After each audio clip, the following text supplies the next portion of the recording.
The Knicks took a conservative approach at the trade deadline. They only made one deal, sending Austin Rivers to Oklahoma City, getting back Vincent Poirier, Terrence Ferguson, and a second-round pick in a 3-team deal. And that was it. They had conversations with New Orleans about a potential Lonzo Ball trade as late as Thursday, but nothing came to fruition by the deadline. I'm sure they had talks with dozens of teams about dozens of different players, but they didn't pull the trigger on anything. And I think the Knicks were never going to overextend themselves at this trade deadline to bring somebody in. And I think they're pleased with the idea that they could have $60 million in cap space this offseason. Of course, if you're a Knicks fan that wanted to see them bring somebody in and make a push for the postseason, you're upset. But I think they like the idea that they've maintained flexibility, and I think they will still be in on Lonzo Ball when he is a restricted free agent in the offseason. They also will monitor the buyout market. Obviously, the biggest name on that market will be Andre Drummond, and I know that there are at least 1-2 prominent voices in the organization who see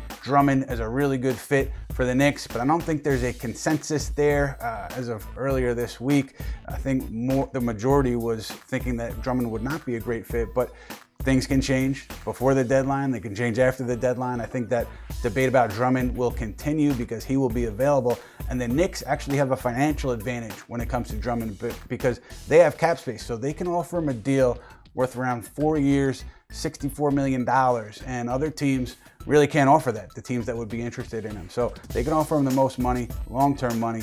The contenders out there, the Lakers and the Nets, can't match that. They can only offer him a chance to compete in the playoffs. So that's a situation to monitor here with the Knicks moving forward.